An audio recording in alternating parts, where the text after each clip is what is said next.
السلام علیکم viewers, basic education میں خوش آمدید۔ آج ہم فضائل عمل کی 31 بیان کریں گے اور اس کو پڑھیں گے۔ اللہ اس پر عمل کرنے کی توفیق عطا فرمائیں گے انشاءاللہ۔ آپ سے گزارش ہے چینل کو سبسکرائب کر دیں اور بیل آئیکن کو دبا دیں تاکہ ہم بار بار مل سکیں۔ چلتے ہیں ویڈیو کی طرف۔ نحمدہ و نصلی علی رسول الکریم، اما بعد فاعوذ باللہ من الشیطان الرجیم، بسم اللہ الرحمن الرحیم۔ حضرت ابن زبیر رضی اللہ عنہ کی بہادری روم کی لڑائی میں حضرت عثمان رضی اللہ عنہ کے زمانے میں مصر کے پہلے حاکم حضرت عمر بن عاص رضی اللہ عنہ کے بجائے جب عبداللہ بن ابی سرح رضی اللہ عنہ حاکم بنائے گئے تو وہ روم کی لڑائی کے واسطے 20,000 کے مجمع کے ساتھ نکلے۔ رومیوں کا لشکر 2 لاکھ کے قریب تھا۔ بڑے خمسان کی لڑائی ہوئی۔ رومیوں کے امیر جارجز نے اعلان کیا کہ جو شخص عبداللہ بن ابی سرح رضی اللہ عنہ کو قتل کر دے گا اس سے اپنی بیٹی کو نکاح کراؤں گا اور 1,00,000 دینار انعام بھی دوں گا۔ اس اعلان سے باعث مسلمان کو فکر ہوا۔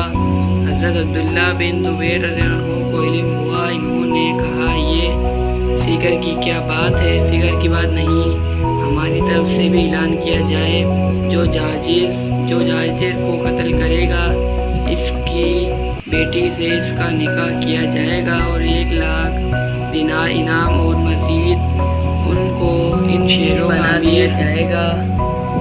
الغرض دیر تک مقابلہ ہوتا رہا۔ حضرت عبداللہ رضی اللہ عنہ نے دیکھا کہ جارجز سارے لشکر کے پیچھے ہے اور لشکر اس سے آگے بڑھا ہوا ہے۔ 2 باندیاں مور کے پروں سے اس پر سایہ کیے ہوئے ہیں۔ انہوں نے غفلت کی حالت میں لشکر سے ہٹ کر اس پر تنہا جا کر حملہ کیا۔ وہ یہ سمجھتا رہا کہ یہ تنہا اس طرح بڑھ آ رہا ہے کوئی پیغام صلح لے کر آئے گا، مگر انہوں نے سیدھے پہنچ کر اس پر حملہ کر دیا اور تلوار سے سر کاٹ کر برچھے پر اٹھا کر لے آئے اور سب دیکھتے رہ گئے۔ بعد حضرت عبداللہ بن زبیر رضی اللہ عنہ ناعمری ہی تھے۔ ہجرت کے وقت سب سے پہلے پیدائش مہاجرین میں انہی کی ہے۔ مسلمانوں کو ان کی پیدائش سے بہت خوشی ہوئی تھی، اس لیے کہ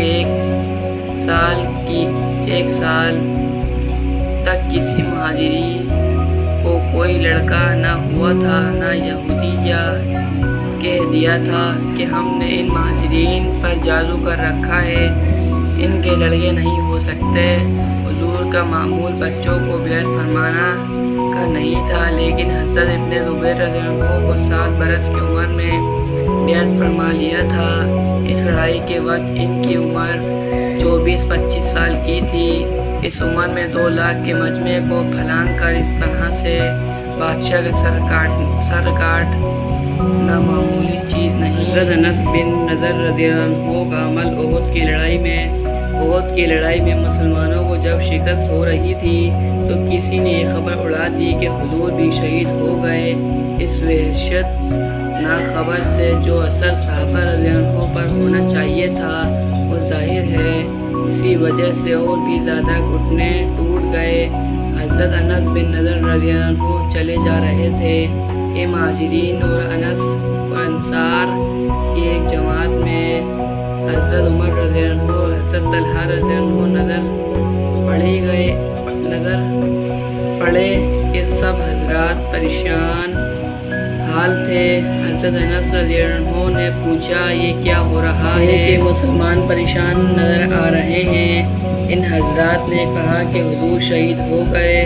حضرت انس رضی اللہ تعالیٰ عنہ نے کہا کہ پھر حضور کے بعد تم ہی زندہ رہ کر کیا کرو گے؟ تلوار ہاتھ میں لو اور چل کر مر جاؤ۔ چنانچہ حضرت انس رضی اللہ عنہ نے خود تلوار ہاتھ میں لی اور کفار کے جمگٹے میں گھس گئے اور اس وقت تک لڑتے رہے کہ شہید ہوئے۔ فائدہ ان کا مطلب یہ تھا کہ جس ذات کے دیدار کے لیے جینا تھا جب وہ ذات ہی نہیں رہی تو پھر گویا جی کر ہی کیا کرنا ہے، چنانچہ اسی میں اپنی جان نثار کر دیں۔ بس میرے بھائیوں، میرے دوستوں، جو بھی پڑھا اللہ اس کو عمل کرنے کی توفیق عطا فرمائے۔ انشاءاللہ ملتے ہیں نیکسٹ ویڈیو میں۔ آپ سے گزارش ہے چینل سبسکرائب کر دیں اور بیل آئکن دبا دیں تاکہ ہم بار بار مل سکیں۔ انشاءاللہ ملتے ہیں نیکسٹ ویڈیو میں۔ السلام علیکم۔